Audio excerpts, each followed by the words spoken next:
Hello everyone, అందరికీ good morning. Welcome to sunshine tarot. నేను మీ ప్రియ. So, ఇవాల్టి మన రీడింగ్ టాపిక్ వచ్చేసి మీ పర్సన్ కరెంట్ ఫీలింగ్స్ ఏంటి? అట్ ప్రెజెంట్ మీ పర్సన్ మీ విషయంలో ఎలా ఫీల్ అవుతున్నారు? అనేది ఈరోజు మన వీడియో టాపిక్ అండి. సో, మీలో ఎవరైనా కొత్తగా మన ఛానల్‌ని చూస్తే సబ్స్క్రైబ్ చేసుకోండి. పక్కనున్న బెల్ ఐకాన్ యాక్టివేట్ చేయడం వల్ల నేను నెక్స్ట్ టైం ఏ వీడియో అప్లోడ్ చేసినా సరే మీకు టైం టు టైం నోటిఫికేషన్స్ అనేది వస్తాయి. సో దట్ ఏ వీడియో కూడా మిస్ అవ్వకుండా చూడొచ్చు. అండ్ ఇది వచ్చేసి టైమ్లెస్ అండ్ కలెక్టివ్ రీడింగ్ అండి. ఈ రీడింగ్ మీ ముందుకు ఎప్పుడు వస్తే అప్పటి నుంచి ఇది మీకు రిజనేట్ అవుతుంది.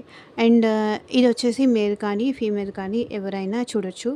ఈ పర్సన్ మీతో కాంటాక్ట్లో ఉన్నా, మీ ఇద్దరి మధ్య నో కాంటాక్ట్లో ఉన్నా, లేకపోతే మీ ఇద్దరి మధ్య గొడవలు అలాంటివి ఏమైనా ఉన్నా, ఇష్యూస్ ఉన్నా, సో మీ ఇద్దరు సరిగ్గా మాట్లాడుకోకపోయినా కూడా ఈ రీడింగ్ మీకు వర్తిస్తుంది. సో మీకు ఎంతవరకు రెజొనేట్ అయితే అంతవరకు మాత్రమే తీసుకోండి. మీకు రెజొనేట్ అవ్వని పాయింట్స్ మీకు కాదు అనుకొని డెఫినెట్గా స్కిప్ చేసేయచ్చు. ఓకే. సో మీ పర్సన్ నేమ్ తలుచుకోండి కార్డ్ షఫల్ చేసేటప్పుడు. అండ్ వాళ్ళతో ఉన్న మెమరీస్ అనేది గుర్తు చేసుకోండి. సో దట్ వాళ్ళ ఎనర్జీస్ అన్నట్టు కనెక్ట్ అవుతుంది మీకు. ఆ పర్సన్ ఎవరైనా అవ్వచ్చు, మేల్ అవ్వచ్చు, ఫీమేల్ అవ్వచ్చు, మీ పాస్ట్ పర్సన్ అవ్వచ్చు, ప్రజెంట్ పర్సన్ అవ్వచ్చు. నేమ్ మాత్రం తలుచుకోవడం ఇక్కడ ఇంపార్టెంట్, కనెక్ట్ ఎనర్జీస్ ఎక్స్చేంజ్ అవ్వడానికి.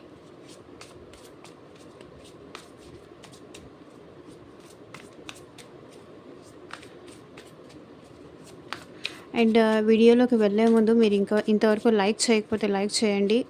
లైక్ చేయడం వల్ల మీ ఎనర్జీస్ అనేది కూడా రీడింగ్కి రెజొనేట్ అవుతుంది కాబట్టి రీడింగ్ పాజిటివ్గా రావడానికి ఎక్కువ ఛాన్సెస్ ఉంటుంది.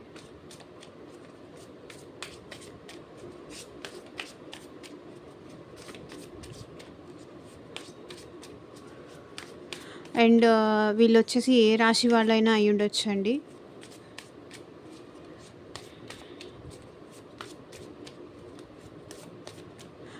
అన్ని ఏజ్ గ్రూప్స్ వాళ్ళు కూడా ఈ రీడింగ్ చూడొచ్చు. మేబీ వీళ్ళు మీ ఫ్రెండ్ అవ్వచ్చు, మీ బ్రదర్, సిస్టర్,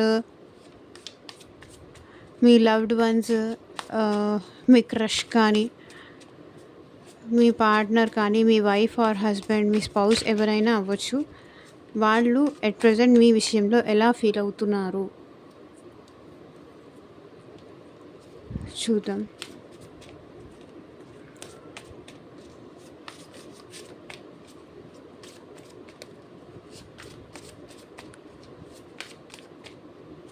అండ్ ఇంకొకటండి, మీకు మీ సిచ్యువేషన్కి తగ్గట్టు మీ నేమ్ పైన, మీ పర్సన్ నేమ్ పైన పర్సనల్గా రీడింగ్ తీసుకునే ఇంట్రెస్ట్ ఉంటే స్క్రీన్ మీద కనిపించే నా వాట్సాప్ నెంబర్కి అయితే మెసేజ్ చేయండి. ఎందుకంటే ఇది జనరల్ కలెక్టివ్ రీడింగ్, అందరికీ సంబంధించిన మెసేజెస్ వస్తాయి కాబట్టి.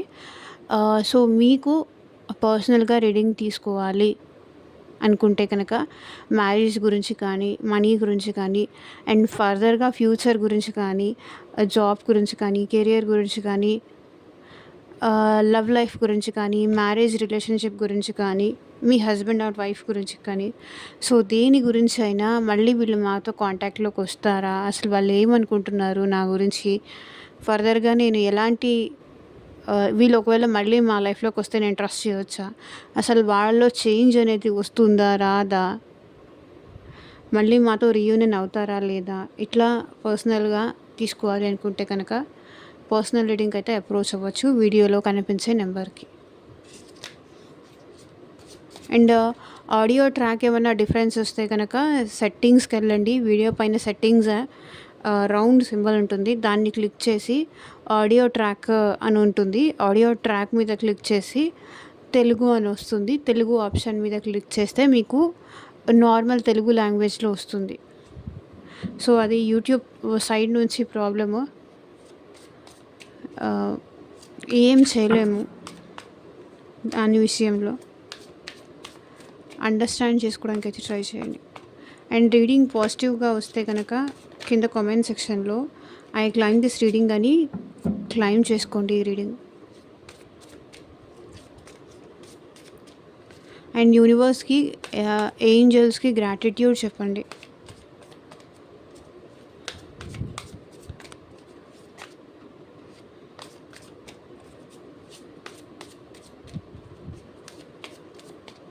యూనివర్స్, ఏంజల్స్ ఎట్ ప్రెజెంట్ మా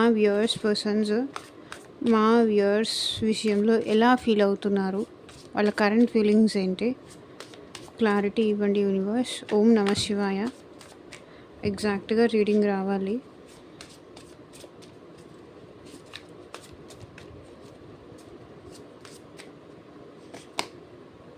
fragile,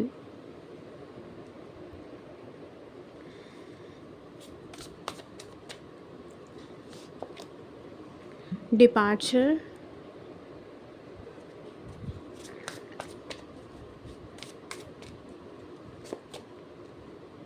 decision,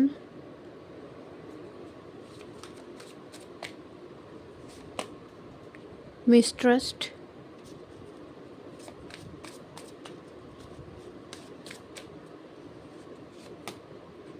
weakness,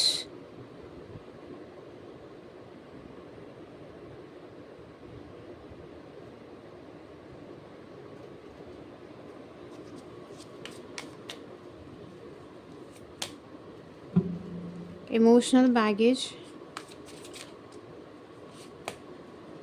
deceit,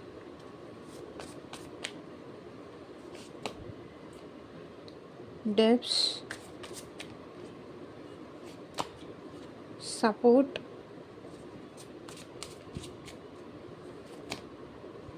apology,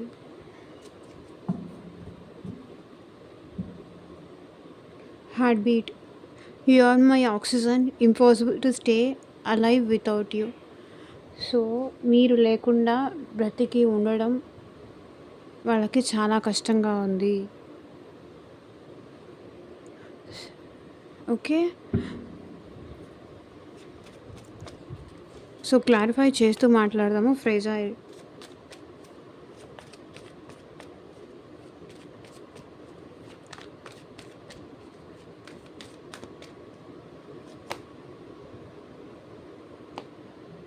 okay, తనని చూసిన ఫస్ట్ టైమే మీరు తన్ని ఇష్టపడ్డారు. Maybe love at first sight, ఇదంతా నమ్ముతారో లేదో నాకైతే తెలియదు. సో ఫస్ట్ ఎప్పుడైతే మీరు ఈ పర్సన్ని చూసారో, ఎప్పుడైతే మీరు ఈ పర్సన్ని కలిసారో, సో మీరు స్టార్టింగే ఈ పర్సన్ని ఇష్టపడ్డారు. సో తనని జాగ్రత్తగా చూసుకోవాలని, తనని ఎక్కడా హర్ట్ చేయకూడదని, తనని ఎక్కడా బాధ పెట్టకూడదని, తనని బాధ పెట్టాల్సి వస్తే, ఒకవేళ తనని బాధ పెట్టాల్సి వస్తే మిమ్మల్ని మీరు కష్టపెట్టుకునేవాళ్ళు, మిమ్మల్ని మీరు బాధ పెట్టుకునేవాళ్ళు. కానీ అక్కడ ఆ పర్సన్ని బాధ పెట్టడం కానీ, ఆ పర్సన్ని కష్టపెట్టడం కానీ, సో ఎక్కడ వీళ్ళు మీకు దూరం అవుతారో, ఎక్కడ ఈ రిలేషన్ దూరం చేస్తారో అనే భయంతో మీరు ఎప్పుడు ఈ పర్సన్ని ఒక మాట కూడా అనేవాళ్ళు కాదు. నోరు తెరిచి ఇలా అయింది, నీ వైపు నుంచి ఈ మిస్టేక్ జరిగింది, నువ్వు ఇట్లా చేస్తున్నావు, అట్లా చేస్తున్నావు, అట్లా మీరు ఒక్కసారి కూడా ఒక్క మాట కూడా అనలేదు. ఎందుకంటే మీకు తెలుసు ఈ పర్సన్ మీకు చాలా ఇంపార్టెంట్ అని. సో వీళ్ళు లేకుండా మీరు ఉండలేరు, మీరు ఉండడం చాలా కష్టం. ఎందుకంటే మీరు చూడగానే ఈ పర్సన్ని ఇష్టపడ్డారు, అనుకున్నారు. కాబట్టి వాళ్ళు ఎంత కష్టపడినా కూడా ఆ బాధ మీరే భరించి, వాళ్ళు ఎక్కడ వద్దని చెప్తారేమో, ఎక్కడ దూరం అయిపోతారేమో, ఎక్కడ బ్రేకప్ చెప్తారేమో అన్న భయంతో మీరు వాళ్ళని ప్యాంపర్ చేస్తూ ఉండేవాళ్ళు. ఎందుకంటే మీకు వాళ్ళంటే అంత ఇష్టం ఉంది, అంత ప్రేమ ఉంది.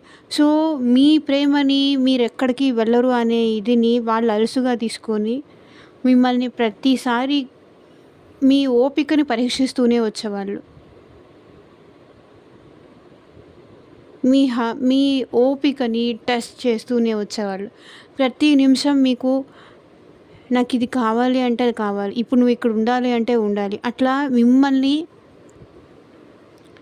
ఇరిటేట్ చేసేవాళ్ళు, ఇబ్బంది పెట్టేవాళ్ళు, హర్ట్ చేసేవాళ్ళు, బాధ పెట్టేలాగా మాట్లాడేవాళ్ళు. సో మీరు ఏం చేసినా కూడా ఒక్క మాట కూడా తిరిగి వాళ్ళని అనేవాళ్ళు కాదు. విసుక్కోకుండా, ఇష్టపడ్డారు కాబట్టి విసుక్కోకుండా ఎంత వాళ్ళు కష్టపెట్టినా కూడా మీరు వాళ్ళతో ఉండాలని ఫీల్ అయ్యారు. కానీ ఇప్పుడు ఎట్ ప్రెజెంట్ ఏంటంటే మీరు లేకుండా ఉండడం వాళ్ళకి కష్టంగా మారిపోయింది. మీకు దూరంగా ఉండడం వాళ్ళకి కష్టంగా అయిపోయింది. ఇప్పుడు వాళ్ళు ఆ పెయిన్ పడుతున్నారు. సో, సేమ్ ఎప్పుడు మీరు వాళ్ళ దగ్గర ఉండి అదంతా చేశారో, అప్పుడు వాళ్ళకి మీ వాల్యూ అర్థం కాలేదు. సో, ఇప్పుడు సేమ్ గతంలో మీరెలాంటి పెయిన్ పడ్డారో, అలాంటి పెయిన్ ఇప్పుడు వాళ్ళు పడుతున్నారు మీ విషయంలో. మేబీ మీ ఇద్దరికి బ్రేకప్ జరిగుండొచ్చు. మీ ఇద్దరు అట్ ప్రెజెంట్ మాట్లాడుకోకపోయి ఉండొచ్చు. లేకపోతే కోపంతో ఇద్దరు ఒకరికొకరు మాట్లాడకపోయుండొచ్చు. సో, ఏ సిచ్యువేషన్ అయినా ఉండని మీ ఇద్దరి మధ్య మాటలు లేవు. సో, గుండెని అట్లా చేత్తో పట్టుకొని కూర్చున్నారు. అంత నరకంగా ఉంది మీరు వాళ్ళతో మాట్లాడకపోతుంటే. అంత నరకం అనుభవిస్తున్నారు వాళ్ళు.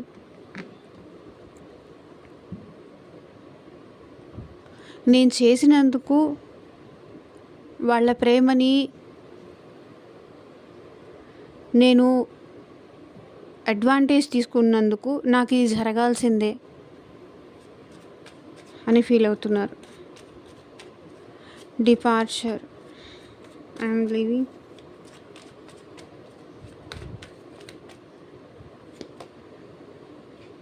సో, వాళ్ళు మిమ్మల్ని పెట్టిన ఇబ్బందికి కానీ, మిమ్మల్ని బాధ పెట్టినందుకు కానీ, మీరేంటంటే మీకు ఇష్టం లేకపోయినా మిమ్మల్ని అన్న మాటలకు కానీ, లేకపోతే మీతో వాళ్ళు బిహేవ్ చేసినందుకు కానీ, మీకు ఇష్టం లేకపోయినా, వాళ్ళని వదిలేసి ఉండడం మీకు ఇష్టం లేకపోయినా కూడా, ఇక మీరు ఓపిక నశించి సెల్ఫ్ రెస్పెక్ట్ వదులుకోలేని సిచ్యువేషన్‌లో మీరు వాళ్ళ నుంచి బయటికొచ్చారు. లీవ్ చేసి వచ్చేసారు. నా వాల్యూ తెలిసి రావాలి, నేనేంటో తెలిసి రావాలి అని మీ విలువ పెంచుకోవడానికి మీరు మీ పర్సనల్ లైఫ్‌లో నుంచి బయటకొచ్చేసారు. సో, ఎప్పుడైతే మీ పర్సనల్ లైఫ్‌లో నుంచి బయటికొచ్చేసారో అప్పుడు ఈ పర్సన్‌కి మీరు కావాలి అనిపిస్తుంది. మీరు కావాలి అనిపిస్తుంది. మీ ప్రేమ కావాలనిపిస్తుంది. ఎందుకు వెళ్ళిపోయారా అని ఇప్పుడు బాధపడుతున్నారు. మీరుంటే బాగుండేదే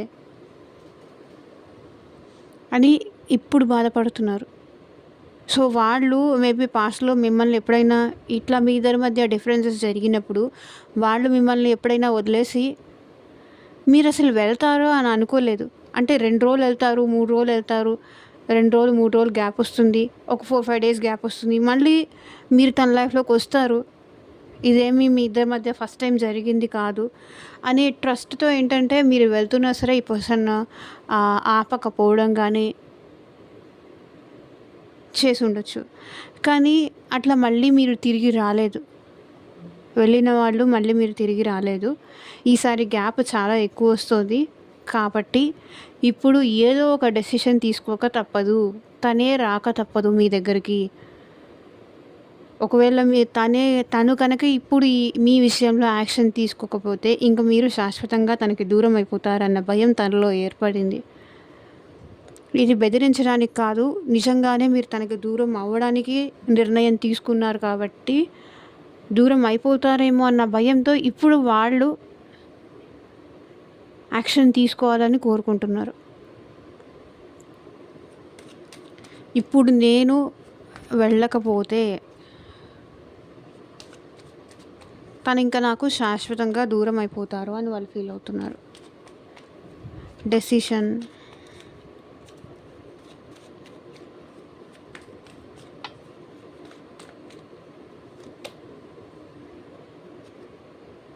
మేబీ ఇక్కడ మీకు మీ పర్సన్‌కి మధ్య థర్డ్ పార్టీ ఎవరో ఉన్నారండి. అది మీ లైఫ్‌లో అయినా అయ్యుండొచ్చు, లేకపోతే మీ పర్సన్ లైఫ్‌లో అయినా అయ్యుండొచ్చు. థర్డ్ పార్టీ అయితే ఉన్నారు. థర్డ్ పార్టీ ఇన్‌ఫ్లూయెన్స్ అయితే చాలా ఉంది మీ ఇద్దరి మధ్య. సో, థర్డ్ పార్టీ ఉన్నారు. ఆ విషయం మీకు తెలిసుండొచ్చు. లేకపోతే థర్డ్ పార్టీ ఉన్నారని మీకు తెలియకపోతూ ఉండొచ్చు. సో, థర్డ్ పార్టీ ఎప్పుడైతే మీ పర్సన్ మీకు తెలిసి కానీ ఆల్ ఆఫ్ సడన్ వీళ్ళ లైఫ్‌లో థర్డ్ పార్టీ ఉన్నారని తెలుసుకొని మీరింక తనని కాదు అనుకోని దూరంగా వెళ్ళిపోయి కూడా ఉండుండొచ్చు. సో, మీకే కాదు వాళ్ళ లవ్ షేర్ చేస్తుంది. మీరే కాదు తనకి ఇంపార్టెంట్. సో, వాళ్ళ ఫ్యామిలీ అని కానీ, లేకపోతే రొమాంటిక్ థర్డ్ పార్టీ అని కానీ, వాళ్ళ ఫ్రెండ్స్ కానీ, సో, ఇట్లా మీతో మీ ఫీలింగ్స్‌తో ఆడుకుంటూ ఇంకొకరిని ఎంటర్‌టైన్ చేస్తున్నారు అన్న విషయం మీకెప్పుడైతే తెలిసిందో అప్పుడు మీరు ఈ పర్సన్ లైఫ్‌లో నుంచి డిపార్చర్ అయ్యారు. బ్యాక్ అయిపోయారు. ఓకే. అట్‌లీస్ట్ వాళ్ళైనా హ్యాపీగా ఉండని అని మీరు బయటికొచ్చేసారు. సో, ఇప్పుడు మీ పర్సన్ మీకు మీకు అండ్ థర్డ్ పార్టీకి మధ్య డెసిషన్ తీసుకోవాల్సిన టైం తప్పకుండా వచ్చింది. ఏదో ఒకటి డిసైడ్ చేసుకోవాలి. ఈ పర్సన్‌ని నా లైఫ్‌లోకి ఉంచుకోవాలి అంటే నాతో పాటు ఈ పర్సన్ ట్రావెల్ అవ్వాలి అంటే ఇక నేను ఏదో ఒక నిర్ణయం తీసుకోక తప్పదు. థర్డ్ పార్టీయా? అది మీరా? ఏదో ఒక డెసిషన్ తీసుకోక తప్పదు అని ఫీల్ అవుతున్నారు. యాక్చువల్లీ ఈరోజు వీడియో కొంచెం స్పీడ్‌గా చేద్దాం అనుకున్నాను. కానీ ఎందుకో లెంతీ అవుతుంది. Mistrust. Your doubt is killing trust between us.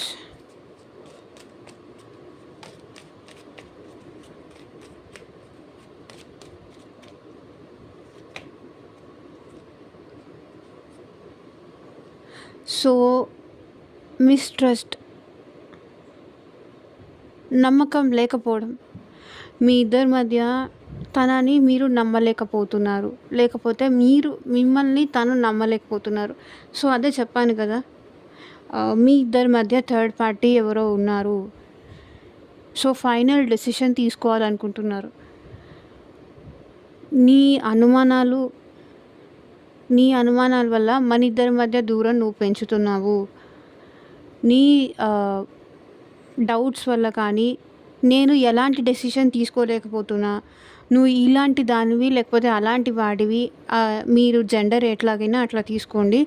So, మీరు తనని నమ్మలేకపోతున్నారని, సో, మీ ఇద్దరి మధ్య నమ్మకం లేదు. తనని మీరు నమ్మలేకపోతున్నారు. ఇక పైన కూడా మీరు తనని నమ్మరేమో అనే భయంలో ఉన్నారు. మళ్ళీ మీ నమ్మకం గెలుచుకోవడం కానీ, ఇంకొక సెకండ్ ఛాన్స్ మీరు ఇస్తే బాగుండు అని కూడా వీళ్ళు కోరుకుంటున్నారు. మిస్‌ట్రస్ట్. ఇద్దరి మధ్య నమ్మకాలు లేవు. మీరు తనని అనుమానించొచ్చు, తను మిమ్మల్ని అనుమానించొచ్చు. సో, మీ ఇద్దరి మధ్య అండర్‌స్టాండింగ్ లేదు. ట్రస్ట్ లేదు. ఒకరంటే ఒకరికి నమ్మకం లేదు. నమ్మకం లేనప్పుడే అపనమ్మకాలనేవి వస్తాయి. సో, నీ అనుమానాలే మన ఇద్దరి మధ్య దూరాన్ని పెంచుతున్నాయి అంటున్నారు. కానీ ఇప్పుడు మీ పర్సన్ మీ విషయంలో ఒక ఫైనల్ డెసిషన్ తీసుకోవాలని అయితే అనుకుంటున్నారు.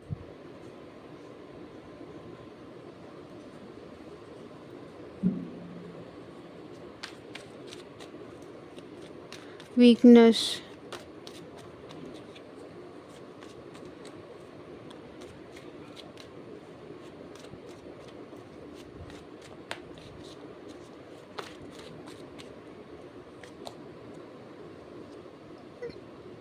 సో, మీ పర్సన్ ఇక్కడ మిమ్మల్ని మేనిఫెస్ట్ చేస్తున్నారు. మీ గురించి చాలా ఎక్కువ ఆలోచిస్తున్నారు ఇక్కడ మీ పర్సన్. ఎక్కడ మీరు తనకి దూరం అయిపోతారేమో అన్న భయం మీ పర్సన్‌లో చాలా ఎక్కువైపోయింది. సో, మిమ్మల్ని తన నుంచి దూరం చేసుకోవడం తనకిష్టం లేదు. నేను నిన్ను ఎక్కడికి వెళ్ళనివ్వను అంటున్నారు. సో, మీ గురించి 24/7 వీళ్ళు ఆలోచిస్తున్నారండి. తన బలహీనత మీరు. మీకు కూడా మీ పర్సన్ చాలా వీక్‌నెస్ అనమాట. My worst fear is losing you. I won't let you go. So, నేను దూరం అవ్వనియ్యను. అందుకే మీ పర్సన్ మిమ్మల్ని మేనిఫెస్ట్ చేస్తున్నారు. గాడ్‌కి ప్రే చేస్తున్నారు. 24/7 మీ పర్సన్ మీ గురించి ఆలోచిస్తూనే ఉన్నారు. ఎక్కడ వాళ్ళ అన్న మాటలకి, వాళ్ళ బిహేవియర్‌కి కానీ, వాళ్ళ దానికి మీరెక్కడ తనకి దూరం అవుతారేమో అన్న భయం తనలో ఉంది. సో, మిమ్మల్ని ఎక్కడికి వెళ్ళనివ్వకూడదు అని చెప్పి మీ గురించి ఎక్కువ ఆలోచిస్తున్నారు. మేనిఫెస్టేషన్స్ చేస్తున్నారు. నేను నిన్నెక్కడికి వెళ్ళనివ్వను. నాకు దూరం అవ్వనివ్వను. ఎలాంటి పరిస్థితులున్నా, ఎలాంటి సిట్యుయేషన్ ఉన్నా, నువ్వు నేను దూరమయ్యే పరిస్థితి నేను కల్పించను అంటున్నారు.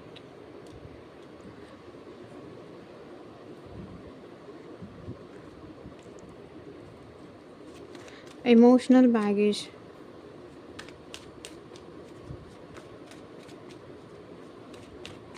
క్లారిటీ ఇవ్వండి యూనివర్స్.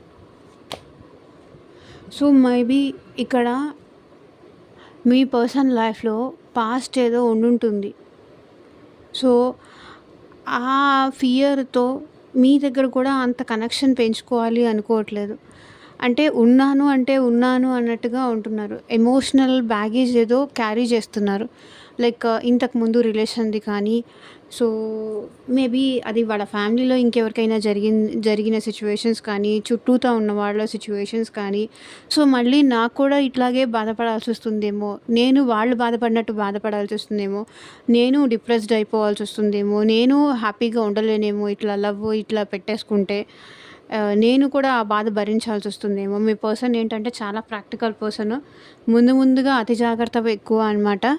కాబట్టి హ్యాపీగా ఉండాలంటే ఎమోషనల్ బ్యాగేజ్‌కి దూరంగా ఉండాలి. ఎమోషన్స్‌కి దూరంగా ఉండాలని ముందుగా ప్లాన్డ్‌గా, ప్రిపేర్డ్‌గా ఉన్నారిక్కడ. సో, తను ఎలాంటి ఎమోషనల్ బ్యాగేజ్ భరించాలడానికి రెడీగా లేరు పాస్ట్‌లో. బికాజ్ వాళ్ళు చాలా ప్రాక్టికల్ పర్సన్. ఓకే. ఇష్టం ఉంటే కంటిన్యూ అవ్వాలి రిలేషన్‌షిప్, లేకపోతే లేదు. మరీ అంత ఓవర్‌గా ఇన్వాల్వ్ అవ్వడం వాళ్ళకిష్టం లేదు. ఎందుకంటే బాధ భరించాలి. తర్వాత డిప్రెషను, పెయిను ఇన్వాల్వ్ అయిన తర్వాత టూ మచ్ ఇన్వాల్వ్ అయితే ఎంత పెయిన్ ఉంటుంది. వాళ్ళు లేకపోతే ఉండలేను. సో, ఎవరు నాకు వీక్‌నెస్ కాకూడదు. నేను ఎవరికీ టూ మచ్ అటాచ్ అవ్వకూడదు అన్న టైప్‌లో వీళ్ళున్నారు. ఓకే. వాళ్ళకిష్టమై వాళ్ళు వస్తారా? That's okay. ఒకవేళ వాళ్ళకిష్టం లేదు, వాళ్ళు వెళ్ళిపోతాను అంటే కూడా నేనేం చేయలేను. వాళ్ళ డెసిషన్‌ని కాదు అని చెప్పి నేను ఆపలేను గదా! వీళ్ళు ముందు జాగ్రత్తగా ఇప్పుడు బుల్లెట్ ప్రూఫ్ జాకెట్ ఏసుకుంటారు గదా! సో, అట్లా ముందు జాగ్రత్త ఎక్కువనమాట. ఎక్కడ సఫర్ అవ్వాల్సొస్తుందేమో అని ముందు జాగ్రత్త ఎక్కువ పడతారు మీ పర్సన్. సో, మీకు ఆ ముందు జాగ్రత్త లేదు కాబట్టి, ఇప్పుడు ఇంత ఎమోషనల్ పెయిన్ అనేది పడుతున్నారు మీ పర్సన్ విషయంలో. సో, ఇకపై మీరేమనుకుంటున్నారంటే, నాకు కొంచెం స్పేస్ కావాలి. తన వల్ల నేను చాలా సఫర్ అయ్యాను. నేను చాలా బాధపడ్డాను. చాలా ఎమోషనల్ పెయిన్ భరించాను. సో, నాకు కొంచెం స్పేస్ కావాలి అని మీరు కోరుకుంటున్నారు. అండ్ మీకు మీ పర్సన్‌కి మధ్య మ్యారేజెస్ జరిగే ఛాన్స్ కూడా నాకిక్కడ కనిపిస్తుంది. ఈ పర్సన్ మళ్ళీ మీ లైఫ్‌లోకి మ్యారేజ్ ప్రపోజల్‌తో రావచ్చు కొంతమందికైతే. కొంతమందికైతే ప్యాషన్‌తో రావచ్చు. ఇంకొంతమందికి మ్యారేజ్ ప్రపోజల్‌తో రావచ్చు. సో, ఎందుకంటే మీ నుంచి దూరంగా ఉన్నందుకు పాస్ట్‌లో వీళ్ళు ఆహ్, ప్రాక్టికల్‌గా ఉంటూ దూరంగా ఉన్నారు కానీ, వీళ్ళకే తెలియకుండా వీళ్ళు కూడా మీ విషయంలో కనెక్షన్ అనేది ఫీల్ అయ్యారు. ఎమోషన్స్ అనేది వీళ్ళకి తెలియకుండా మీ మీద వాళ్ళు కూడా పెంచుకున్నారు. సో, వాళ్ళు కూడా ఇప్పుడు సఫర్ అవుతున్నారు. వాళ్ళు కూడా ఏడుస్తున్నారు మీకు దూరంగా ఉన్నందుకు. అండ్ ఇప్పుడు మీ పర్సన్ మీతో ఎలాగైనా మాట్లాడాలి అని కోరుకుంటున్నారు. మిమ్మల్ని మ్యారేజ్ చేసుకోవాలి అనుకుంటున్నారు.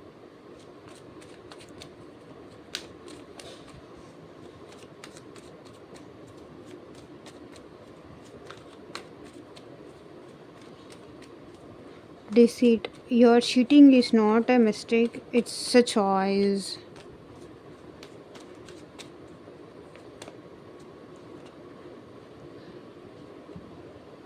చెప్పాను కదా మీ పర్సన్ ప్రాక్టికల్ పర్సన్ అని.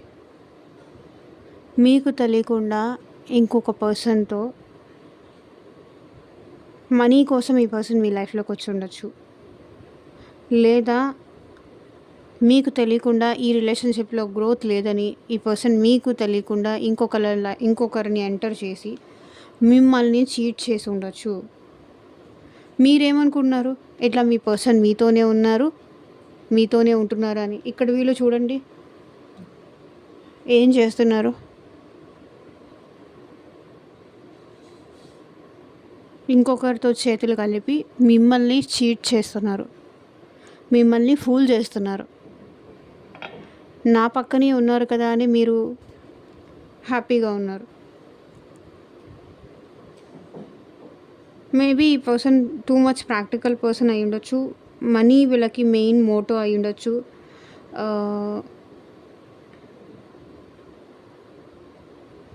సో మీరు ఈ పర్సన్కి చాలా చెప్పుండొచ్చు. అది తప్పకుండా నీ మిస్టేకే.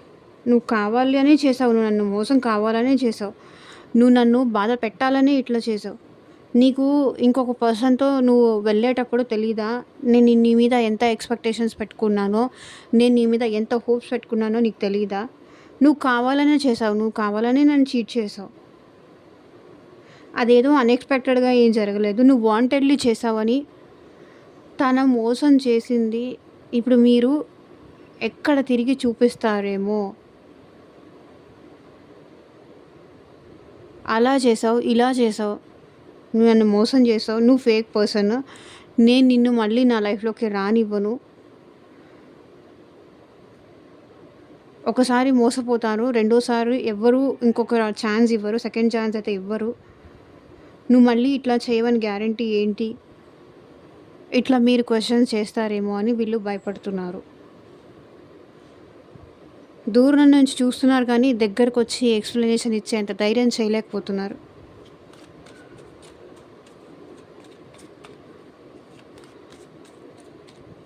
Debts. Don't seek financial help from me. So at present me person అయితే మనీ కూడా ప్రాబ్లంలో ఉన్నారు. సో చూడండి, మనీకి కూడా ఆల్ ఆఫ్ సడన్ వీళ్ళ లైఫ్‌లో ఏదో బ్రేకప్ జరిగింది. ఏదో టవర్ మూమెంట్ ఏదో జరిగింది. మనీ పరంగా కూడా ఈ పర్సన్ ఎట్ ప్రెజెంట్ లాస్‌లో ఉన్నారు. ఫైనాన్షియల్‌గా హెల్ప్ చేసేవాళ్ళు ఎవరూ లేరు. ఒకవేళ మిమ్మల్ని అడుగుదామా అంటే నో. నా సైడ్ నుంచి నేను ఇచ్చేదేమీ లేదు. ఆల్రెడీ ఇచ్చి నేను నష్టపోయింది చాలు. ఇచ్చిందే తిరిగి ఇవ్వనప్పుడు మళ్ళీ ఎట్లా అడుగుతారు అని మీరెక్కడ క్వెషన్ చేస్తారేమో అని వాళ్ళు భయపడుతున్నారు. నా వైపు నుంచి అయితే నేను ఎలాంటి హెల్ప్ చేయలేనని మీరు మొహం మీద చెప్పేస్తారు. అది వాళ్ళ భయం. సో మనీ పరంగా కూడా లాస్‌లో ఉన్నారు. వేరే వాళ్ళకిచ్చి మోసపోయి ఉండొచ్చు. లేకపోతే వీళ్ళకే మేబీ జాబ్ లేకపోయి ఉండొచ్చు. రావాల్సిన మనీ రాకపోతూ ఉండుండొచ్చు. సో టోటల్‌గా ఏంటంటే మనీ పరంగా కూడా మీ పర్సన్ బ్రేకప్‌లో ఉన్నారు. Maybe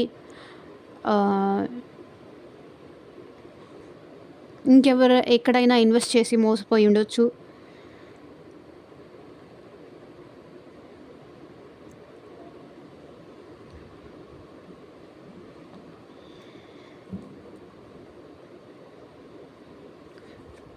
support.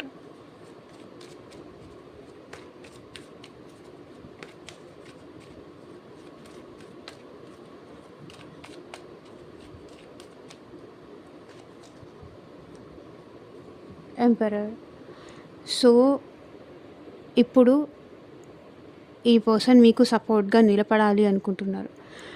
ఏ పర్సన్ అయితే పాస్ట్‌లో మీతో ఈగోతో, యాటిట్యూడ్‌తో మిమ్మల్ని వద్దు అనుకొని దూరం చేసుకున్నారో, అది థర్డ్ పార్టీ కోసం కావచ్చు, ఫ్యామిలీ కోసం కావచ్చు, ఎవరి కోసమైనా ఈ పర్సన్ మిమ్మల్ని దూరం చేసుకున్నారో, ఎట్ ప్రెజెంట్ మీకు సపోర్ట్‌గా ఉండాలి. మీ ఇద్దరు ఒకరికొకరు సపోర్ట్‌గా నిలబడాలి. మీకు సపోర్ట్‌గా ఉండడానికి ఇప్పుడు వాళ్ళు రెడీగా ఉన్నారు. పాస్ట్‌లో ఏంటంటే ఈ పర్సన్ మీతో చాలా రూడ్‌గా, చాలా యారగెంట్‌గా, చాలా స్ట్రెయిట్ ఫార్వర్డ్‌గా, చాలా ఈగోయిస్టిక్‌గా అట్లా ఉండేవాళ్ళు. కానీ ఇప్పుడు ఈ పర్సన్ మీకు సపోర్ట్‌గా నిలబడాలి అని కోరుకుంటున్నారు. మీరు కూడా అదే విధంగా తనకి సపోర్ట్ చేయాలని కూడా అనుకుంటున్నారు. తన డిఫికల్ట్ టైమ్స్‌లో, తన కష్టకాలంలో మీరు తనకి సపోర్ట్‌గా నిలబడాలి అని కోరుకుంటున్నారు. మేబీ ఇక్కడ టవర్ మూమెంట్స్ జరిగినాయి కదా, అందుకే మీ సపోర్ట్ ఎక్కువ కోరుకుంటున్నారు. అపాలజీ. సో మీకు సారీ చెప్పాలనుకుంటున్నారు. నాకు ఇంకొక ఛాన్స్ ఇవ్వు, నేను మళ్ళీ అంతా సెట్ చేస్తాను. సో చూడండి, ace of pentacles. So second chance కావాలి. ఇంకొకసారి నా వైపు నుంచి ఎలాంటి మిస్టేక్స్ లేకుండా చూసుకుంటాను. నా వైపు నుంచి ఎలాంటి తప్పులు జరగకుండా చూసుకుంటాను. నిన్ను ఇట్లా పువ్వుల్లో పెట్టుకొని చూసుకుంటాను. నన్ను నమ్ము, నన్ను క్షమించు. నేను నీ విషయంలో చేసింది తప్పే. ఇంకొక చివరి అవకాశం ఇవ్వు. నేనంతా సెట్ చేస్తాను అని మీకు చెప్పాలి అనుకుంటున్నారు మీ పర్సన్. సో చూడండి, సెకండ్ ఛాన్స్ కావాలి అనుకుంటున్నారు వీళ్ళు, అడగాలి అనుకుంటున్నారు. సో ఇదేనండి ఇవాళ రీడింగ్. ఎంతమందికి రెసనేట్ అయింది అని నాకు కింద కామెంట్ సెక్షన్లో చెప్పండి. అండ్ మీకు మీ సిచ్యువేషన్కి తగ్గట్టు, మీ ప్రాబ్లమ్కి తగ్గట్టు మీ నేమ్ పైన, మీ పర్సన్ నేమ్ పైన రీడింగ్ తీసుకునే ఇంట్రెస్ట్ ఉంటే స్క్రీన్ మీద కనిపించే నా వాట్సాప్ నెంబర్కి అయితే మెసేజ్ చేయండి. And thank you for watching. Bye, take care.